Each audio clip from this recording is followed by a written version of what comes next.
आज हम देखने वाले हैं एक बिल्कुल नॉर्मल दिखने वाले प्रोफेशनल एलएमएस एप्लीकेशन के अंदर बैकएंड लेवल पर किस तरह के सिक्योरिटी फ्लॉ छुपे हो सकते हैं। एप्लीकेशन सरफेस पर सब कुछ सिक्योर लगेगा, JWT ऑथेंटिकेशन इम्प्लीमेंटेड होगा, रोल्स डिफाइंड होंगे, स्टूडेंट और इंस्ट्रक्टर डैशबोर्ड्स भी सेपरेट होंगे।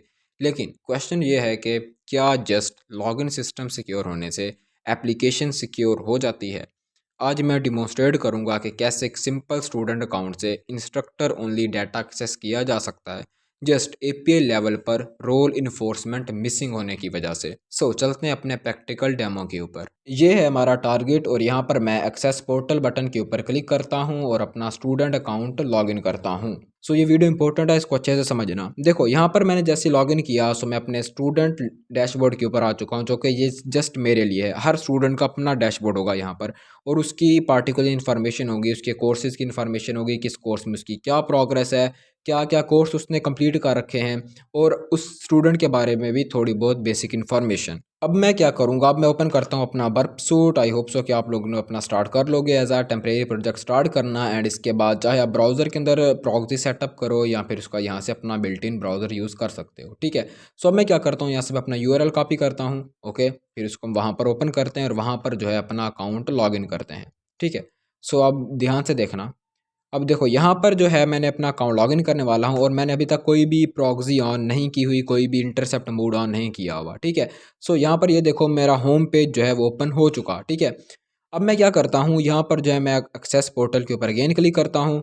ओप्स, एक्सेस पोर्टल के ऊपर मैंने अगेन क्लिक किया एंड यहाँ पर अगेन मैं अपने लॉगिन क्रेडेंशियल्स के साथ जो है लॉगिन करता हूँ, ठीक है।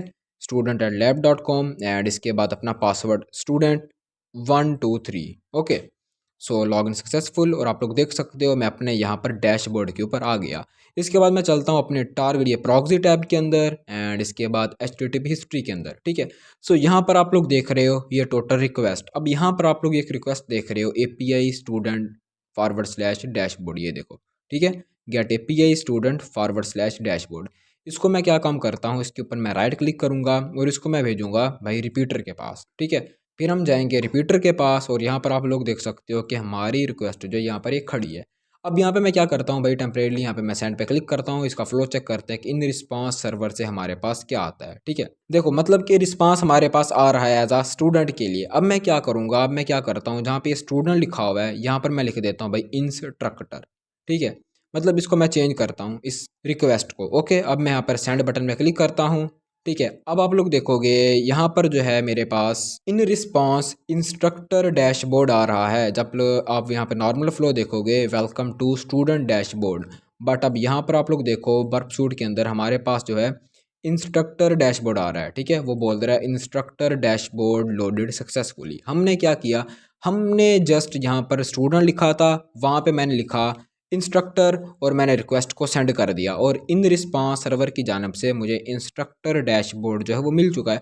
अब इंस्ट्रक्टर डैशबोर्ड के ऊपर हर स्टूडेंट की इन्फॉर्मेशन है, ये देखो नीचे 3 स्टूडेंट्स और हैं और ऊपर पार्टिकुलर स्टूडेंट की इन्फॉर्मेशन। मतलब हमारे पास अनऑथराइज्ड इन्फॉर्मेशन हम देख सकते हैं, जो कि जिसका राइट सिर्फ इंस्ट्रक्टर के पास था। और इंस्ट्रक्टर जब एज अ इंस्ट्रक्टर उसने लॉगिन करना था, उसके अपने अलग क्रेडेंटल्स हैं, उसको ये शो होना था। बट हमने तो एज अ स्टूडेंट यहाँ पर गए और हमने क्या काम किया, जस्ट यहाँ पर जो है मैंने स्टूडेंट की जगह पे इंस्ट्रक्टर लिखा और वहाँ पर मैंने उसे सेंड कर दिया रिक्वेस्ट को, ठीक है, जैसा कि आप लोगों ने यहाँ पर देखा। अब इस चीज़ को हम कहते हैं सिक्योरिटी वर्ल्ड में ब्रोकन एक्सेस कंट्रोल। अब ये क्या होता है, ये क्यों हुआ, अब हम इसको समझते हैं इसके वल्नरेबल कोड के थ्रू। मैं आ चुका हूँ अपने कोड के अंदर और यहाँ पर आप इस लाइन को देख रहे हो। अब यहाँ पर ये लाइन बेसिकली कर क्या रही है, देखो ये लाइन प्रोटेक्ट कर रही है जो हमारा डैशबोर्ड है उसको वही एक्सेस कर सके जो यूज़र लॉग्ड इन हो। मतलब अथेंटिकेट यूज़र ही यहाँ पर आ सकें। मतलब वो यूज़र जो लॉगिन कर चुके हैं, लॉगिन किए बगैर कोई भी यूज़र डैशबोर्ड को एक्सेस ना कर सके। बट यहाँ पर एक चीज़ मिसिंग थी। क्या चीज़ मिसिंग थी, नीचे मैंने करेक्टली सिक्योर लाइन लिखी हुई है, यहाँ पर आप लोग देखोगे रोल मिडलवेयर। मतलब कि यहाँ पर हमने एक चेक नहीं लगाया। हमने क्या चेक नहीं लगाया, क्या यूज़र इंस्ट्रक्टर है या वो स्टूडेंट है। हम क्या देख रहे हैं अभी तक इस लाइन पर, अभी तक हम ये देख रहे हैं भाई अगर यूज़र लॉग्ड इन है तो वो डैशबोर्ड एक्सेस कर सकता है। बट हम लोगों ने ये नहीं देखा क्या वो स्टूडेंट है या वो इंस्ट्रक्टर है, क्योंकि हमारी लैब के अंदर 2 डिफरेंट डैशबोर्ड थे, एक था इंस्ट्रक्टर के लिए, एक था स्टूडेंट के लिए। यहाँ पर हमें चेक भी लगाना चाहिए था कि अगर यूज़र इंस्ट्रक्टर है तब वो इंस्ट्रक्टर वाला डैशबोर्ड देख सके। अगर वो स्टूडेंट है तो वो इंस्ट्रक्टर वाला डैशबोर्ड एक्सेस ना कर सके। इस चीज़ की मिसिंग होने की वजह से, जस्ट इस चीज़ के मिसिंग होने की वजह से क्या हो सका कि स्टूडेंट ने इंस्ट्रक्टर डैशबोर्ड को भी एक्सेस कर लिया। अब इसी तरह हम अगर नेक्स्ट चलें ऑथेंटिकेशन मिडलवेयर के अंदर, यहाँ पर भी हमने बाकी चेक्स तो लगाए हैं, बट यहाँ पर भी हमने ये चीज़ चेक नहीं की क्या वो जो रिक्वेस्ट आ रही है, वो जो यूज़र है उसकी जो रिक्वेस्ट आ रही है, क्या वो एज अ इंस्ट्रक्टर है। अगर वो इंस्ट्रक्टर है तो भाई वो डैशबोर्ड एक्सेस कर ले अपना इंस्ट्रक्टर वाला। अगर वो स्टूडेंट है तो एक्सेस ना कर पाए। सो यहाँ पर भी ये चीज़ मिसिंग थी। ओके, तो ये वाला फैक्टर है, ये भी इनडायरेक्टली इस चीज़ को काज कर रहा था, इस वल्नरेबिलिटी को। अब अगर मैं नेक्स्ट चलूँ रोल मिडलवेयर डॉट जेएस के अंदर, अब ये मिडलवेयर बेसिकली क्या कर रही है, अब ये चेक करेगी जो भी ऑथेंटिकेट यूज़र है क्या उसके पास वो रिक्वायर्ड रोल है।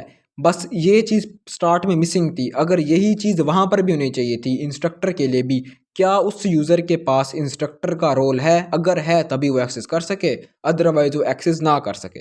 सो ओवरऑल जो ये वल्नरेबिलिटी काज हुई, ये हुई इंस्ट्रक्टर राउट्स के अंदर प्रेजेंट इस लाइन की वजह से। मतलब अब यहाँ पर वो क्या चेक कर रहा है, वो जस्ट यही चेक कर रहा है कि डैशबोर्ड प्रोटेक्टेड हो, कोई भी जो यूज़र लॉगिन नहीं है वो इसको एक्सेस ना कर सके। बट वो यहाँ पर एक चेक लगाना भूल गया, उसे यहाँ पर एक और चेक भी लगाना था कि वो ये भी चेक करे क्या जो लॉग्ड इन यूज़र है वो इंस्ट्रक्टर है या नहीं है। मतलब कि ये जो लाइन है ये वल्नरेबल है, इसको मैं कमेंट आउट करूँ और इसको लाइन को अगर मैं अनकमेंट करूँ, हाँ अब ठीक है, ठीक है, इस तरह इस लाइन को उसे लिखना चाहिए था। बट उसने क्या लिखा है वहाँ पे, उसने ये चीज़ मिसिंग कर दी जिसकी वजह से एक चेक मिस हो गया। और वो चेक क्या था, क्या यूज़र इंस्ट्रक्टर है या नहीं है। सो हमने प्रीवियस वीडियो के अंदर भी देखा था, वहां पर भी इफ एल्स स्टेटमेंट के अंदर बाकी सारे चेक्स तो लगाए गए थे, बस एक चेक के मिस होने की वजह से एक वल्नरेबिलिटी काज हो रही थी। अब यहाँ पर भी इसी तरह है, बाकी तो उसने सारे चेक लगा रखे हैं कि डैशबोर्ड को कोई बंदा वैसे एक्सेस नहीं कर सकता। बट जस्ट एक चेक के मिस होने की वजह से वो क्या चेक था कि क्या यूज़र इंस्ट्रक्टर है या नहीं है, ये वल्नरेबिलिटी काज हो रही थी। और इस वल्नरेबिलिटी को सिक्योरिटी की दुनिया में कहते हैं ब्रोकन एक्सेस कंट्रोल। सो आज हमने इसका बेसिक सा लेवल देखा। सो नेक्स्ट वीडियो में हम इसे और मजीद डेप्थ जानेंगे और आई होप सो कि आप लोगों को इसकी थोड़ी बहुत समझ आ चुकी होगी। अगर चैनल पर न्यू थे तो सब्सक्राइब लाजमी करना, क्योंकि अगर आप लोग सपोर्ट करोगे तभी तो आप लोगों के लिए मैं मजीद रियल वर्ल्ड पेनिट्रेशन टेस्टिंग के डेमोज लेकर आ सकूंगा। और अगर आप लोगों के पास कोई भी क्वेश्चन हो तो आप वीडियो के नीचे कमेंट भी कर सकते हो, एंड इसके अलावा आप मुझे इंस्टाग्राम पर भी मैसेज कर सकते हो। सो मिलते हैं नेक्स्ट वीडियो में, तब तक के लिए अल्लाह हाफिज़।